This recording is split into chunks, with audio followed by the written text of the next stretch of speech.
আজই রাজ্য জুড়ে প্রাথমিকে টেট, সেখানে মোট 773 পরীক্ষা কেন্দ্রে এই পরীক্ষায় অংশগ্রহণ করেন মোট 3,09,054 জন চাকরি প্রার্থী।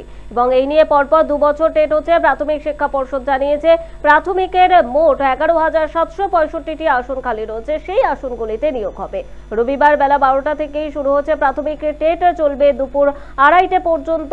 চেতলা গার্লস, বাগবাজার মাল্টিপারপাস, শিয়ালদহ টাকি বয়েজ, যাদবপুর বিদ্যাপীঠ, দমদমের কুমার আশুতোষ ইনস্টিটিউশন, কলকাতার এই 5টি পরীক্ষা কেন্দ্রে টেটে অংশগ্রহণ করার কথা প্রায় 2,200 পরীক্ষার্থী। তবে এছাড়াও রাজ্যের প্রায় সব জেলাতেই টেট হচ্ছে। 22টি জেলার জন্য পৃথক হেল্পলাইন নম্বরও থাকছে।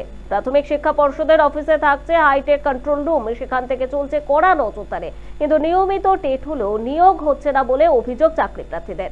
2022 সালের ডিসেম্বর মাসেও টেট হয়েছিল, সেবার প্রায় 1.5 লক্ষ পরীক্ষার্থী উত্তীর্ণ হয় বটে, কিন্তু আইনি জটে নিয়োগ সম্ভব হয়নি। তবে আইনি জট কেটে নিয়োগ হবে বলেই আশাবাদী পরীক্ষার্থীরা।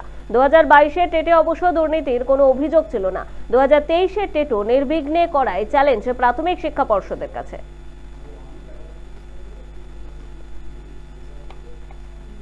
রাজ্য জুড়ে প্রাথমিকে টেট, সেখানে প্রায় 3 লক্ষর বেশি পরীক্ষার্থী এই টেটের পরীক্ষায় বসেছেন। 12টা থেকে পরীক্ষা শুরু হয়ে গেছে, চলবে দুপুর 2:30 পর্যন্ত। সেখানে দাঁড়িয়ে এর আগেও 2022 সালেও টেট পরীক্ষা হয়েছিল, তবে সেক্ষেত্রে কোনো দুর্নীতির অভিযোগ ওঠেনি। তারপরে 2023 সালের আজকে টেট পরীক্ষা চলছে, সেখানেও কিন্তু প্রাথমিক শিক্ষা পর্ষদের কাছে এটা একটা চ্যালেঞ্জ, নির্বিঘ্নে যাতে পরীক্ষা সুষ্ঠুভাবে সম্পন্ন হয়।